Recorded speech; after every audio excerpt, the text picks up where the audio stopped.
What's up, everybody? Jensen Cummings here. Thank you, as always, for tuning in.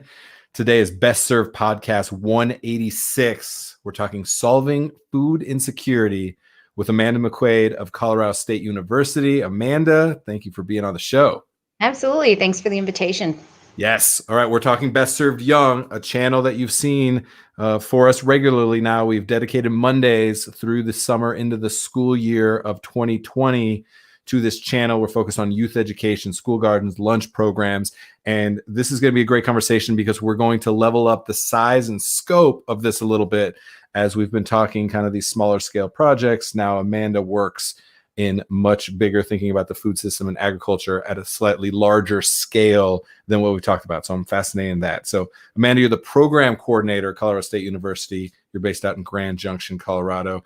Talk to us at a high level. What's the work? What's your focus on out there?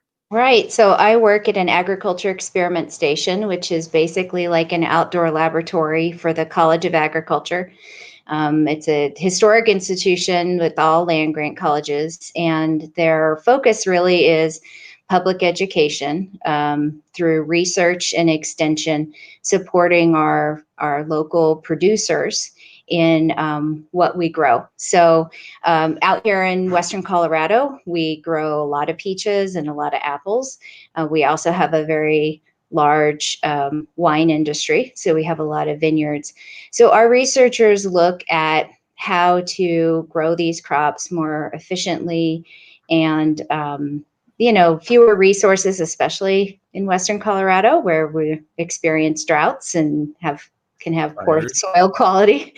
And so because the size of the station where I work is very reflective of local agriculture, and because we're very focused on that, on getting the information, knowledge we generate out to the public, it's very easy for us to have visitors and people who want to learn from us come onto our station. So we produce a lot of food, but unlike a private farmer who can't necessarily welcome the public in and handle the public coming in, we can. And so that was kind of the basis of our education program, was knowing that we could handle people of all ages to come and learn what a mid-sized producer in Western Colorado looks like and what it takes to grow a lot of food. And mid-sized producer, maybe give us a little bit of context to understand the numbers. Small, mid-sized, large, just I think we're mid-sized, and Western Colorado is pretty small scale agriculture, especially when you talk about vegetable production. Okay. Our orchards run from anywhere from like 20 acres to 200. Gotcha. It still produces a lot of food, and it's a main driver in our economy. But they're not these real monster mega farms that people are familiar with in California. And what would that be? So is it bushels or tonnage of production? Just give us a little bit more depth of like what you would be looking at producing, or the people that you're supporting on agriculture producing versus one of the mega farmers, say in California, just to distinguish that for us. Yeah, so I guess I don't know the amount that California produces, other than the fact they feed the whole United States. But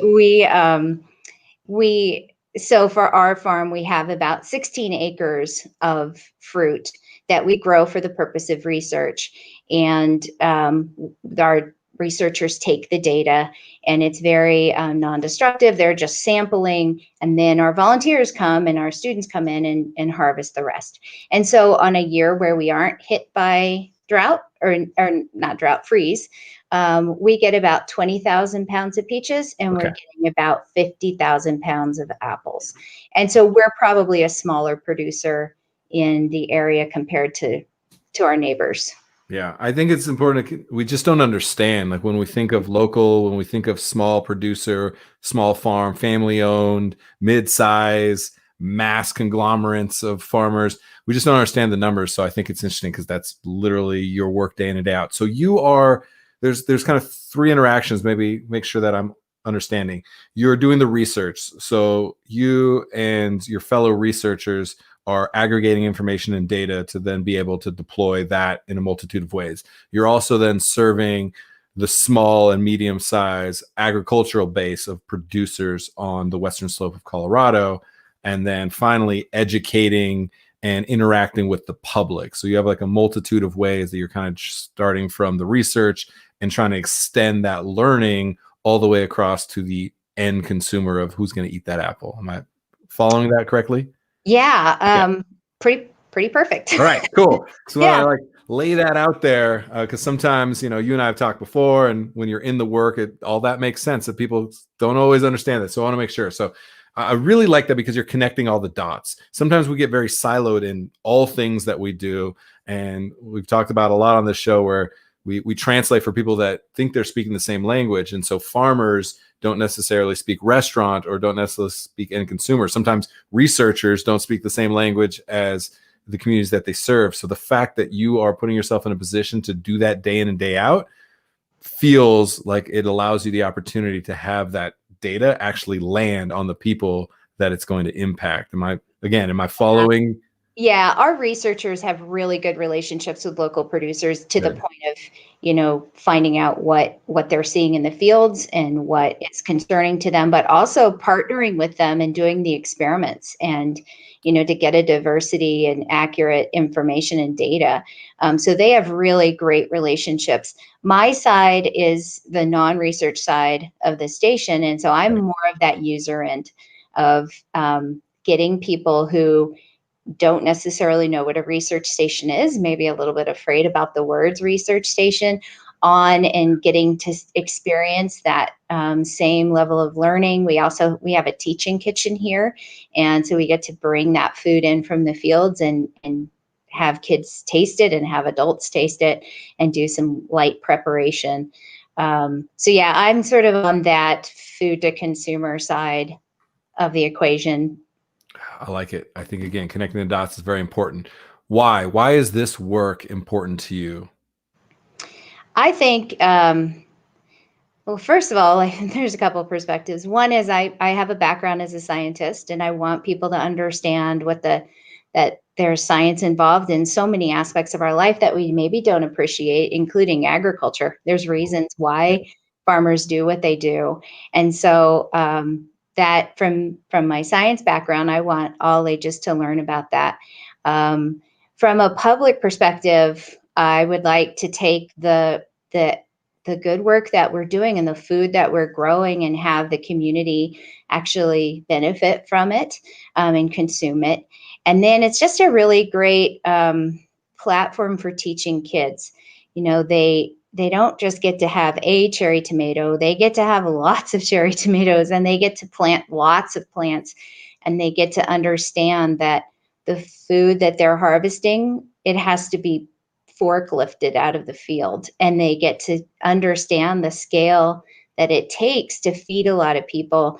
And so we have a lot of learning outcomes. We want kids to learn from it, but I think our unique perspective is getting kids to be able to understand that scale. And I should say students, so to students of all ages. I even have Yeah. volunteers who are learning about scale, and what it means that some of our lessons that we have from our own gardens aren't necessarily transferable to 4-acre vegetable plot. And so I Makes think sense. that, yeah, public facing education part is the most important to me. I think we've talked a lot about and continue to establish that, give a kid a vegetable, you can change their life. Picking that cherry tomato off of the vine changes their perspective completely, changes their trajectory, changes their interaction. So we've talked about that a lot. Why is the impact of understanding the scale important to that kind of that driver of having them connect with the food? Why is the scale part important to that dynamic? I think it's really important for students to understand where that food comes from. It doesn't appear in the store. I think those seasonalities are important to understand, that you can't necessarily always count on having an orange, and I think it also gives students a perspective of what it means to students and people of all ages, what it means to eat locally and how much of the world it really takes to feed us at our local store. So Yes. I think it's that food literacy that's important. And I think the more you learn about where the food comes from and have a better connection to that, the more likely you are to eat it. And so we have a lot of aspects of our program that we work on, and our unifying theme is just please get that food in your mouth. And so Yep. it's like from a kid perspective, that's what I really want them to do, is just put it in their mouth. And I think when they see the huge bins of tomatoes that they pick, they're just really tempted to dive in there. And we do a lot of supportive education to help them do that, and to help them take that step. Yeah, I think we're talking about students and kids, yet restaurant professionals need that connection too. We say it play out time and time again that we don't understand where our food comes from, yet we are the stewards of bringing that food into the communities in the way that restaurants are absolutely pillars of their community. And so I think it's an important thing. Sometimes, to the point I made earlier of the communication piece, we don't understand how to interact with farmers. We understand how to interact with the ingredient. We know what to do with that cucumber. We know what to do with that peach. We don't know what to do with that farmer. And so I think that's an important piece. So some of what you and I have talked about and the work that you're doing, I think is fascinating for restaurants, because you've already kind of reduced the friction to be able to get the education into the system, into the people's heads, and get the food into their mouth. And so I think if there's ways that we can replicate that for restaurants, that's one of the most fascinating things about, the work that you're doing for me, for the restaurants. So you mentioned the kitchen. I think that's another interesting place where we hear teaching kitchen, we hear demos. That's exciting to chefs. And so I want to kind of entice chefs a little bit. Let's talk about what happens in that kitchen and how dynamic and exciting that is for your students, for the farmers, for your team, you yourself, and the researchers. Like, let's just get into that a little bit. Tell us about kind of that learning kitchen piece. Yeah, it's a 30-seat teaching kitchen, and the focus is on teaching. So we are able, when we have students here for field trips, we always carve out time to try food and to get to manipulate food and handle the food. Mm-hmm. And so the students we'll set up a small prep based on whatever they're picking or whatever's in season. And the students do participate in this, and then they taste. And we don't pressure for tasting, but they end up tasting it anyway. And we provide trash cans in case they need to spit it out. But really, a lot of the data say that is having tastings being done in a supportive, fun environment is kind of one of the most important things about expanding people's food literacy. Yes. So that's what we do for a lot of our school kids that come here through field trips. When we have volunteers, we do sort of a similar thing. We'll have tastings set up so that when the volunteer comes home with seconds after they work with us, they get to then experiment a little bit. And then we partner with other community groups, youth organizations, and a medical practice in town. And those are our longer sessions where we're actually prepping recipes and doing lots of different kinds of prep and tasting to both increase our willingness to try new things, but also maybe to learn some techniques. So yeah, we've really been using it pre-COVID. We used it quite a bit. Now it's a little bit sad right now, but there's always the asterisks right now. I know, right? Around the work that we're doing. I'm a big buyer and believer in what you're talking about, of making it supportive and safe, and that they can taste and like or dislike without judgment. I think that's a big thing. We have a rule, my two young sons, we have a rule in our house.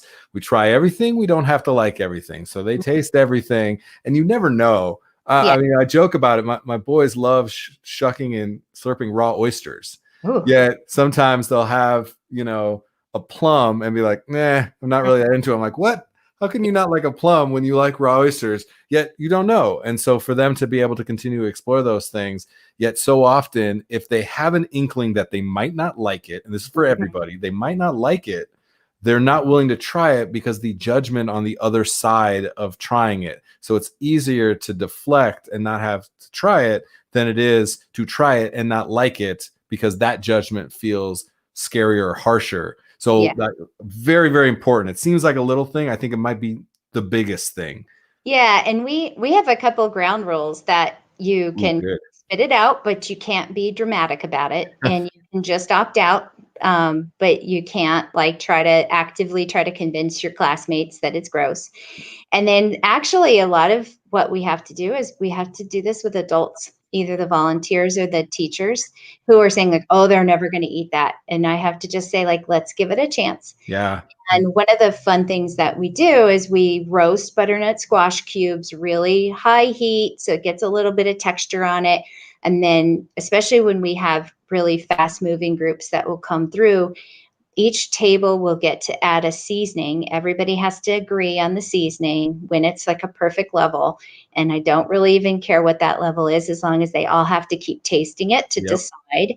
And then after they've all done their seasonings, they rotate around and then they vote which table had the best seasonings. And that part doesn't matter. The part is that they're tasting it. And in the end, out of a class of 60, we'll have like 2 kids that just can't get on board. And then I reveal, hey guys, I hate butternut squash. And it's, but this is the only way I can do it. When it's savory and crispy, this is how I eat it. But that wasn't until I was like 40. And I think that also commiseration with this takes practice. This is just like math. You got to practice at it, helps as well.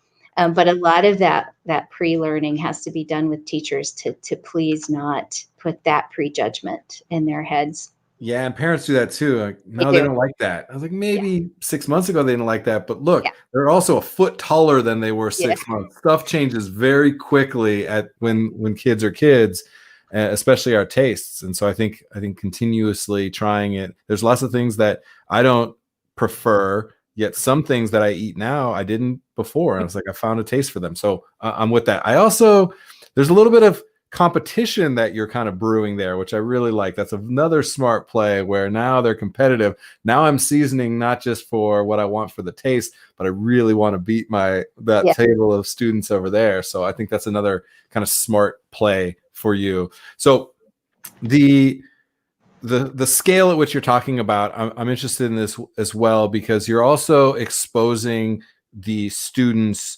to the economics and the industry of food, not just the food itself. So I want to go there for a moment and talk about that, because I'm also interested in the potential to map people towards getting into food, beverage, agriculture, things like that. And we need to show them what that actually looks like, not in a vacuum of some school teaching that we do in culinary schools that are in plenty of different educational models, where you're not exposed to the reality of the business and the work itself. And I know that's very important to you. So let's go there for a second. The ability to show the students what it takes for, you mentioned the harvesting happening at a massive scale and what it takes to get that product to market. What then are you doing to really show that as the potential for this is the way that you would have to work in this space if you were in this space professionally? Right. So we do have a training program for post-secondary students who are interested.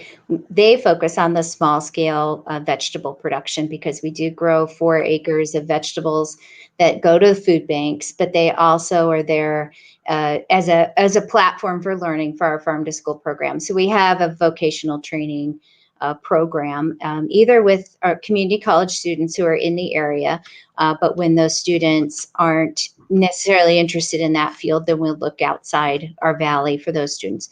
So that's a very hands-on, intense training. For more of the high school student down to even pre-K, I think exposure to our fields. So the way that orchards are set up are so different and unique than any kind of thing that people have seen. But our students have seen it, because so much of our agriculture in our valley is actually very integrated into our main roads. So these kids have heard about Palisade peaches and they've driven past these orchards and they've seen these things. And so actually being inside makes that a firmer connection. The kids suddenly actually look at it, and adults. I mean, I keep saying kids, but it really is my volunteers who do this too.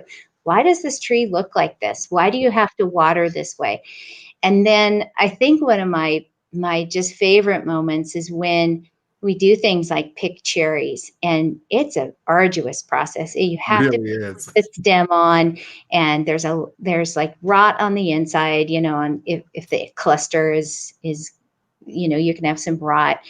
It's a slow process. And so my volunteers and students who are used to picking thousands of pounds of fruit, when they work for 2 hours and they get like 200 pounds of cherries, I hear them saying, "This is why cherries are so expensive." And it's like, yes, Yep. this is why cherries are so expensive.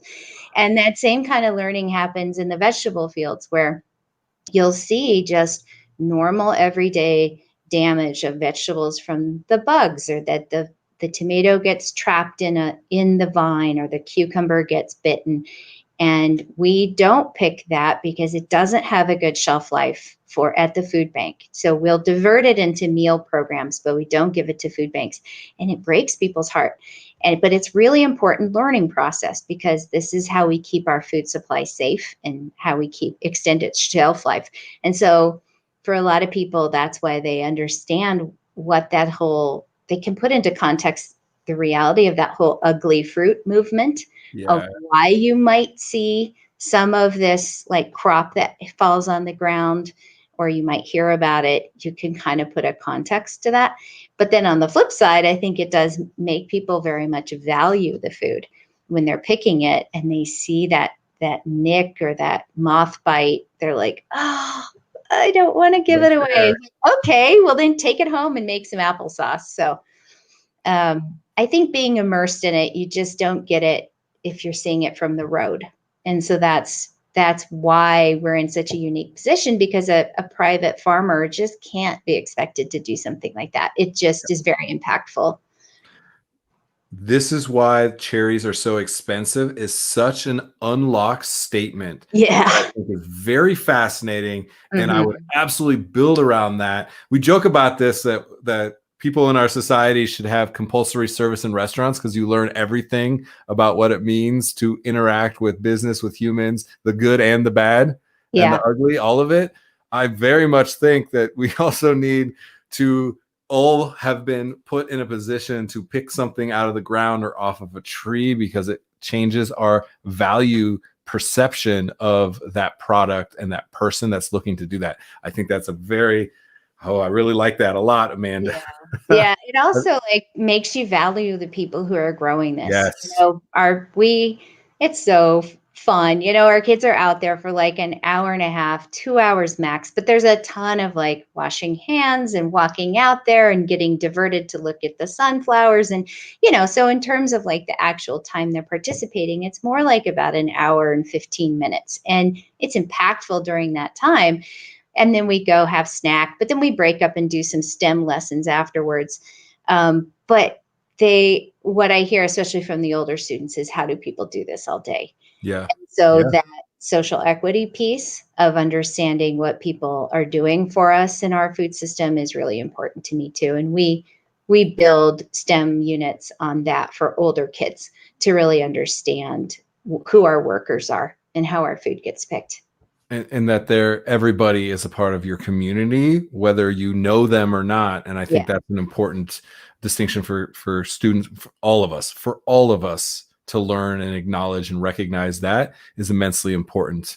Let's spend the last couple minutes talking about that community. I think that's very important. You talked about the food banks, supporting some of those smaller farmers, getting the kids into the house, or excuse me, the food into the house. We see a lot of kids kind of educating their parents Yeah. on, like, this is a cherry tomato, mom and dad.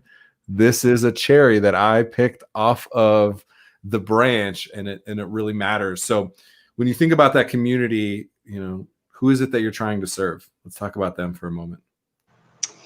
Yeah, I mean, I think community and community service really underlies a lot of what we do, because all of our food does go to the food bank or goes to meal programs like the Lunch Lizard that kids eat at. And so that's very motivating to people to want to help serve their community. And we talk about it. We talk about what does it mean to be working.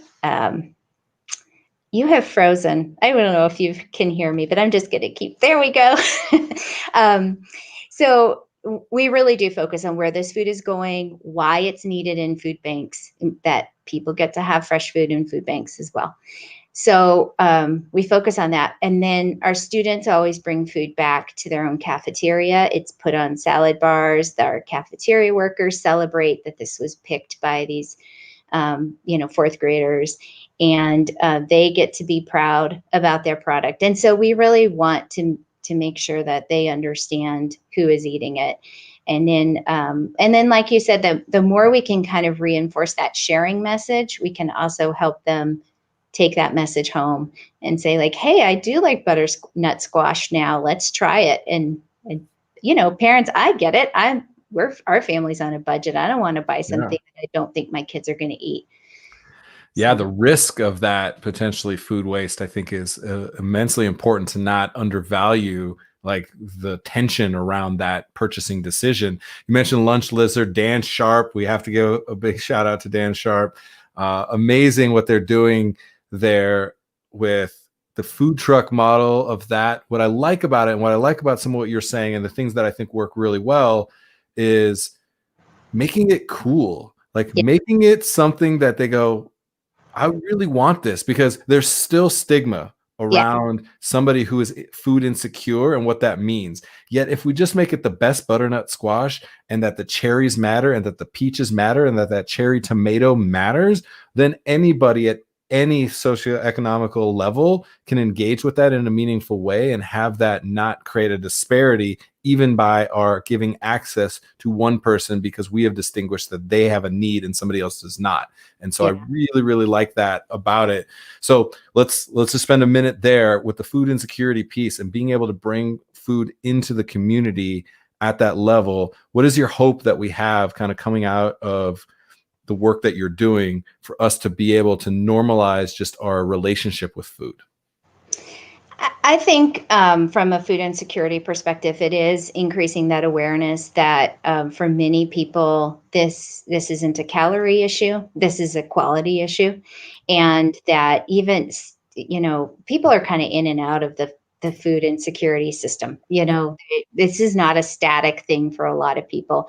So, but even when you're having a moment of crisis or a time of crisis, you still need nutritious food. And I would argue even more so when you're struggling. And so I think my perspective from an equity piece is that we all need access to nutritious food, and it's not just enough to provide the basics to, keep going functionally. So the other part of our farm to food bank program that's really important to me is also changing the narrative with food banks. Food banks are very good at receiving donations from producers, from orchardists and vegetable producers. We need to change the thinking a little bit, that they buy, that there was a lot of work that went into this product and it needs to be purchased. And more of our food banks are getting that capacity to purchase, but also more importantly, the funders are realizing that's really important. And it not only helps the food bank buy a product that works for their clients and that's nutritious, but it's supporting our local economy. Because especially in an area like ours, our agricultural producers are not wealthy. They all have second jobs. Only the biggest ones have this is their gig, but most of them have a second job, and we can't sacrifice them for our food system. We can't send them to the food bank. We have to try to support them as well. And so those are the two pieces I hope we change with our farm to food bank program. I don't know of anything more important than investing in our food and our education. And the fact that we're connecting those two dots, I think, is hugely important. Anything else that we do upstream into the future, if we don't have healthy kids and a healthy society, and that we're educating ourselves, nothing else. I don't know anything else that matters more than that. And so I really appreciate that. Yeah. So it affects every facet of everything that happens in our society, in our economy, and I think more and more attention needs to be paid to it, which is why we're doing this. So Amanda, I really appreciate the work that you're doing, and I really appreciate the time that you spent with us. And you and I have a lot more to talk about, a lot more work to do for sure. Yeah. Well, thanks for talking to me and showcasing our great programs like Lunch Lizard out here. We're very proud of it. I cannot wait to come out and maybe prepare something or at least get something off of that truck. I just think it's a really unique delivery method that makes it exciting and fun and cool. So yeah, my hat's off to Dan and all the work that's happening. Western Slope of Colorado is really emerging as a leader in a lot of different segments within the food system for this state of Colorado, and I think the country as a whole. So I appreciate that immensely. Thank you so much for being on the show. Yeah, thank you. Appreciate it. All right. Have a great day. Cheers. Bye. All right. Amanda McQuade, program coordinator, Colorado State University out there in Colorado, in Grand Junction, Colorado, excuse me. And I'm not kidding. Between winemakers, if you've watched this show, you know, I think Josh Nuremberg, best chef owner anywhere in the country at Bin 707. So really, really important work happening out there. And I want to continue to highlight the humans out there doing the work, because it really, truly matters. So if we can share and shed some light, honored to do so. Best Served Podcast 186, solving food insecurity, a massive need and immense work that takes so many people, so much effort, and we need to support it. And Best Served Young, I am really fired up about this channel. We've had some amazing conversations, very inspired and inspiring people that are on there. So youth education, school gardens, lunch programs. Now we've leveled up to kind of small and mid-size farming a little bit, and the impact that has on education and youth. Very, very important. And Mondays at noon Mountain Time, be checking out this channel. We have the series extended through September, the end of September of 2020, and who knows, maybe beyond. Just a lot of good people, a lot of stories to tell and to share. So thank you so much as always. Appreciate you. Cheers.